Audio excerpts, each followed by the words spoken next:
Coucou les amis, bon on va peut-être faire un petit tour là, on va voir les abeilles noires. Allez, et puis on va aller voir aussi ce qui s'est passé, l'autre jour avec le vent. Une ruche qui s'est retrouvée sur la tête, complètement à l'envers. Donc on va aller voir ça.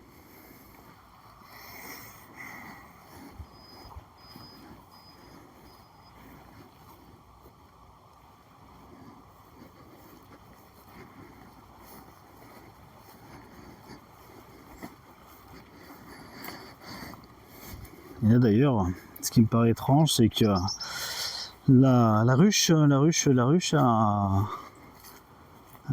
la sonde qui est encore défaite. Comme si quelque chose était venu encore se gratter après quoi. Regardez, même celle-là elle a été bougée là. Non, c'est pas le vent. Hein. C'est pas le vent. Hein. Il y a quelque chose qui vient se gratter après les ruches là. Celle-là elle est prête à tomber. Donc ça c'est l'abeille noire du coup. Deux petites abeilles noires. Bon celles-là j'espère qu'elles n'ont pas trop souffert. Du coup c'est celle qui s'était retrouvée la tête à l'envers. Vous voyez encore la marque au sol. J'ai une photo mais je sais pas si je pourrais vous la mettre.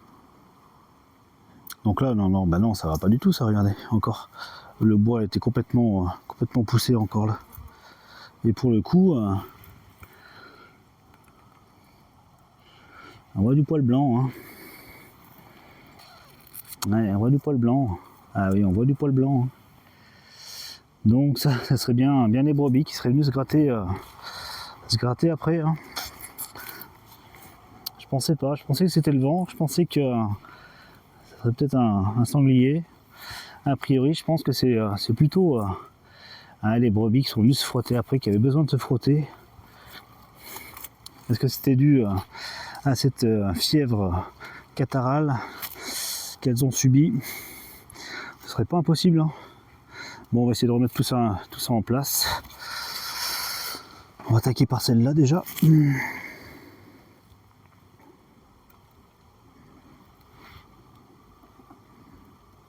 Hop. On va le remettre en place. On va pas trop tout faire. On va mettre les petits gants.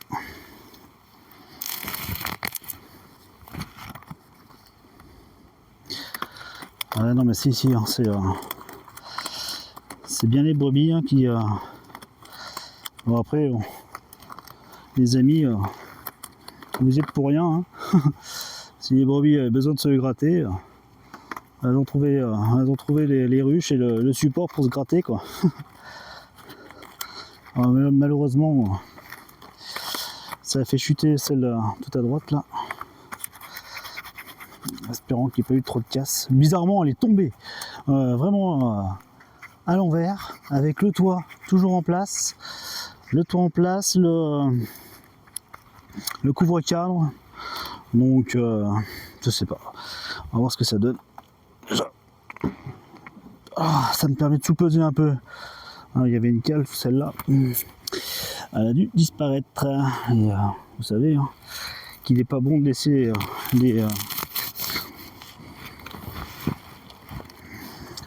les colonies boiteuses, si je puis dire,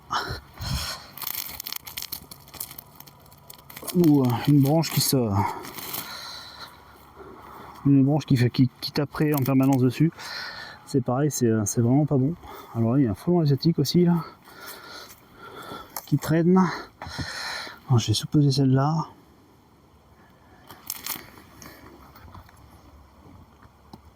Alors le poids est tout à gauche. C'est pas énorme. Ça c'est vide. Ça c'est vide malheureusement. On a perdu 2 colonies là cette saison sur ce rucher. 2 colonies que j'avais, 2 essaims que j'avais fait en fin de saison dernière. Eh bien non, ça n'a pas. Elles n'ont pas réussi. Elles n'ont pas réussi à passer la saison. Frelons européens aussi qui font de la prédation là. Voilà, celle-là a l'air d'être belle. Hein.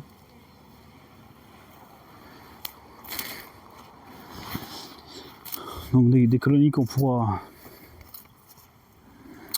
diviser l'année prochaine. On va tout repositionner là parce que oui, elles ont vraiment... Ah, et puis c'était collé. En sous-pesé, il est quand même mieux. Il est quand même préférable d'enlever le caillou qui est dessus. Autrement... Ouais, celle-là, elle est costaude. Je vais reculer un peu. Bon, maintenant les brebis sont sorties de ce champ-là. Donc voilà, on dirait bien une fondatrice frelon européen, celle-là. Hein. Allez, file. Tu reviens quand même, hein, tu t'obstines. Hein. Regardez.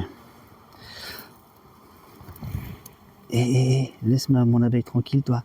Laisse mon abeille. Tu l'as manqué, hein. On dirait vraiment une... Ah, elle l'a rattrapé. Hein. Vraiment une fondatrice. Hein.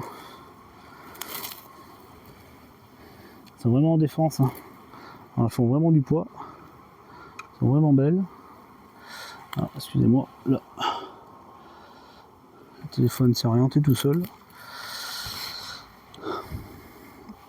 Alors, on continue. Faut qu'on se dépêche que la pluie arrive. Bon, faut que je me dépêche un peu parce que... Oh!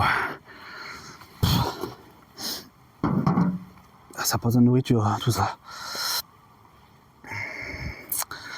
Alors celle-là, comment je vais vous positionner? Parce que là-bas, je pourrais pas vous mettre sur une autre ruche. On voit bien là. Hop. Alors c'est pas mal. C'est pas mal du tout. Alors on va déjà faire ça. Hop. On va laisser ça là. On va redéfaire ça. Ouais, j'avais sanglé, mais malheureusement elles se sont même pris au bois. Ah, elles voulaient vraiment se gratter. Hein. Cette fameuse fièvre catarrhale, on peut pas leur en vouloir. Hein. Oula. Là ça fait un à-coup, c'est pas ce que préfèrent les abeilles. Ah ouais, mais elle était au bord de tomber. Hein. Elle était à 2 doigts de tomber. Hein. Le support. Hein. Voilà. Bon bah oui, forcément elles sont pas contentes. Hein.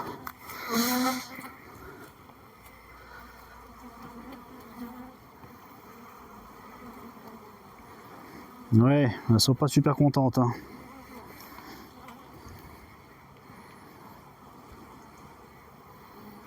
Oh, ça avait tordu là. Les planches d'envol en tôle. Là.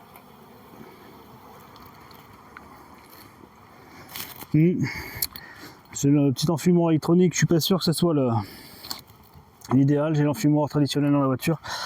Est-ce qu'il faudrait que j'aille le chercher? On le saura après. Quand je me serai fait agresser par les abeilles.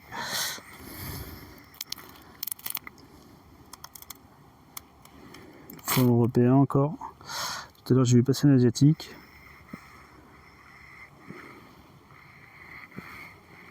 Et puis il y a l'orage qui arrive quoi.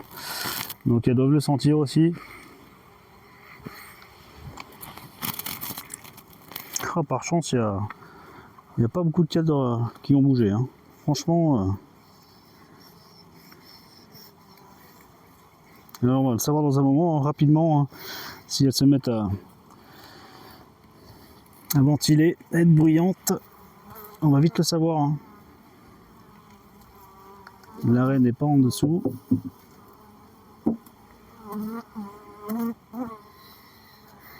Non, c'est une belle colonie. Hein. Ah, il y en a un là qui est un peu bougé. Et c'est celui, un des 4 qui est un peu haut. Elles ont profité pour bâtir un peu. Hein. D'ailleurs, il y a 2-3 qui sont un petit peu coincés là, par mon réajustement. Là. Ce qui n'a pas plu à leur sœur.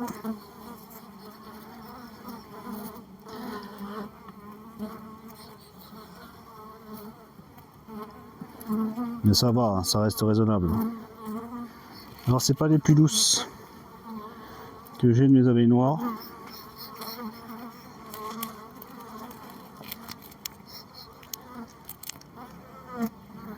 Alors ce que l'on espère, c'est que la reine n'ait pas subi de voilà. Mais sincèrement,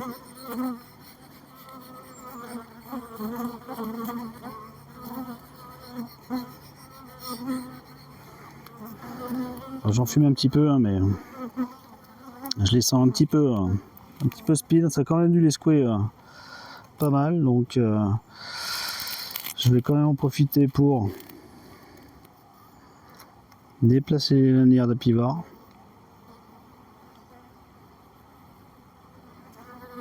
On va les gratter un petit peu. Je vous rappelle que c'est un traitement par contact. Et donc si c'est tout propolisé, ça fait plus son travail quoi. Alors je le laisse en place encore hein, parce que on est un petit peu à la bourre. Hein. On est un petit peu à la bourre sur les traitements. Hein. Donc on n'est pas encore au bout des 3 semaines. Hein.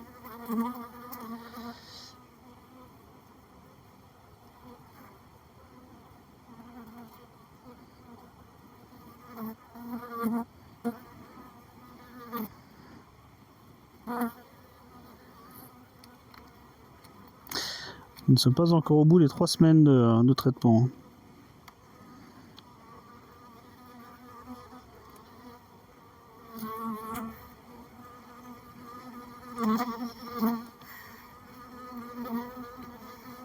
Mais bon, ça a dû les secouer quand même pas mal. Hein. Par contre, elles sont pleines. Hein.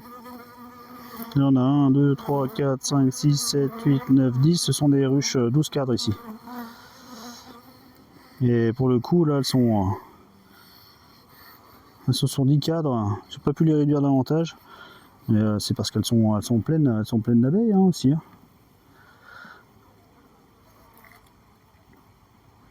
Elles sont pleines d'abeilles. Hein. Alors, normalement, on doit apparemment observer 2 cadres d'écart. Bon, je pense que c'est surtout en début de traitement parce que ben, là, les lanières ont déjà diffusé pas mal leurs molécules. Donc je vais me permettre d'avoir qu'un cadre d'écart.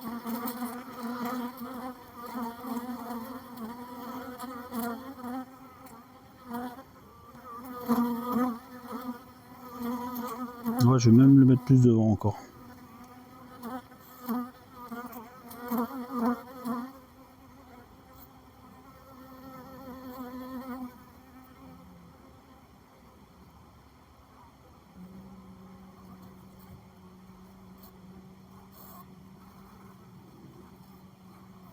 Hop là.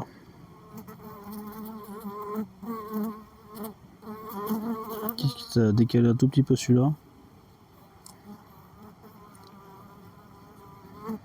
Dans l'arrière.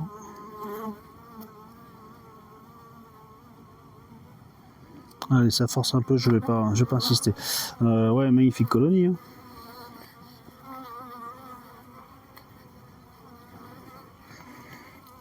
Je me rapproche, parce que vous voyez pas grand chose en final.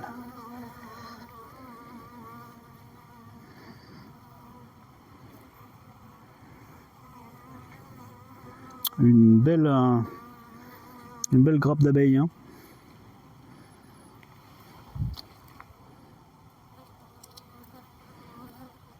Non, c'est pas mal. Hein. Bon, ça ventile pas du tout. Hein. Donc je pense que la reine a dû survivre.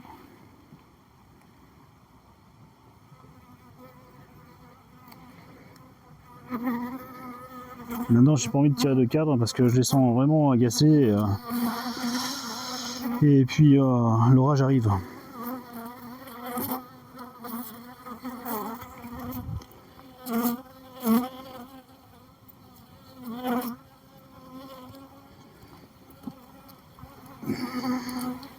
Donc, on va fermer tout ce petit monde. On a contrôlé que tous les cadres étaient à peu près en place. Hop. On a remis le support aussi, hein.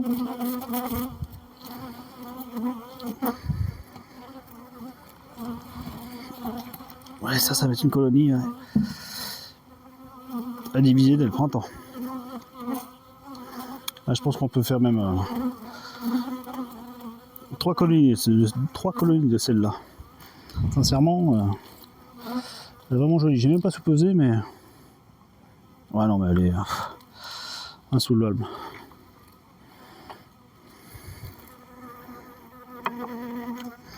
Bon, je vais ressangler. Hein. Une fois que maintenant il y a un cochon qui se. Voilà. Qui vient de remplacer les brebis. C'est jamais.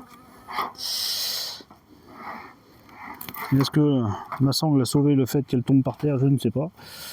J'avais pris les bois en même temps, mais bon.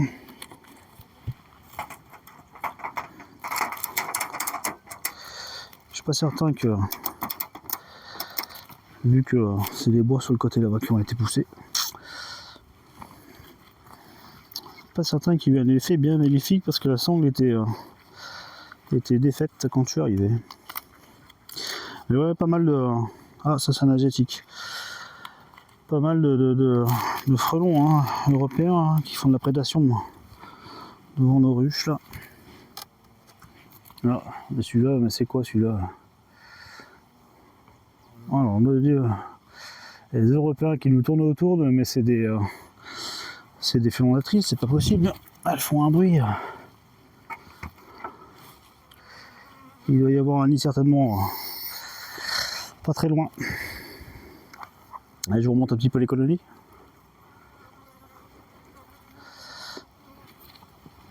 Ils sont vraiment en défense quoi. Là, j'en ai vu qu'il y a une qui a rentré du pollen.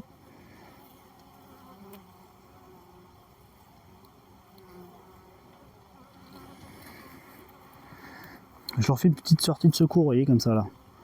Si la prédation se fait sur ce côté-là de la ruche, et je leur fais une petite sortie de secours pour tromper le frelon. Regardez le faire, allez. Il vient d'échapper l'abeille qu'il avait capturée. Frelon asiatique.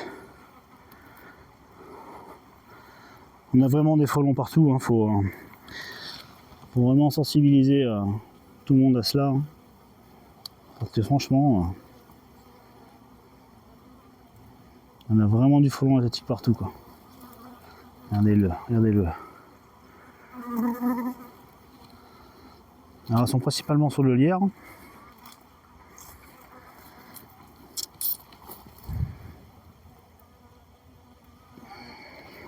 Et j'ai pas regardé si on avait des chasses.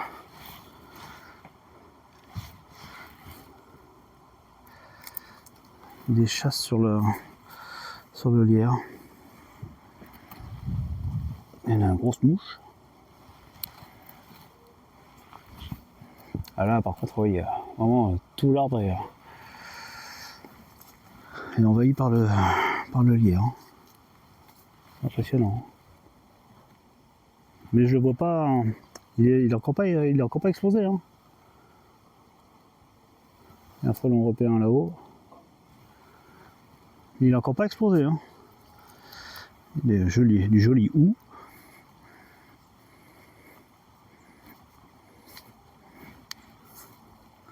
Alors ça c'est bluffant. Vous saviez que le hou a normalement des feuilles sans piquant. Et quand il se fait attaquer par les animaux, il développe des pics. Alors ça j'ai découvert ça il n'y a pas bien longtemps quoi. Il arrive à muter et à développer des pics pour se protéger des attaques des animaux. Moi ça me bluffe, franchement la nature me bluffe. Vous voyez, là, vraiment on a des feuilles très rondes qui appartiennent vraiment au même arbre. Hein. On voit bien la différence, il y a les feuilles rondes et puis les piquants qui se développent. Voilà, ils ont été au contact des brebis. Elles ont développé des piquants, la nature Et puis bon, ça se fait assez rapidement, ça s'adapte très rapidement quoi. Bon, allez, un dernier coup d'œil pour voir si tout est en place. Toutes les pierres sont en place, les ruches sont de nouveau à leur place également. Bon, bah c'est top. C'est top, c'est top. Là, on a aussi du trèfle qui ressort, quoi. On est le 24 octobre. Alors, je suis pas certain qu'elle butine dessus. À mon avis, elles sont davantage attirées par le lierre.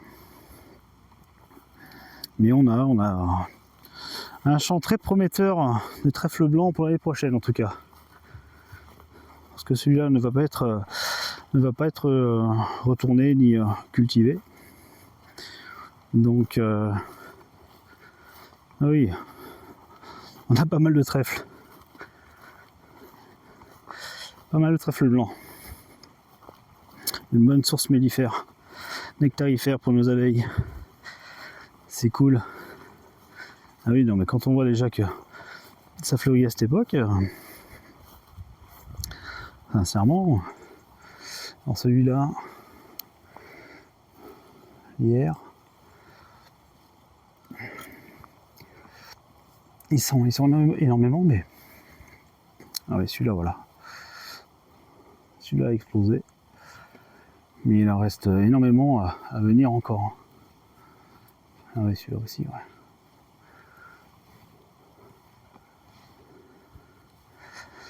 On a pas mal de lierre. Hein.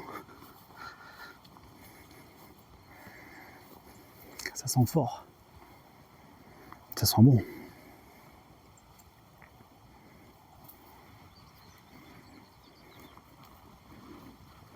Allez, ben la suite au prochain numéro, les amis. À bientôt.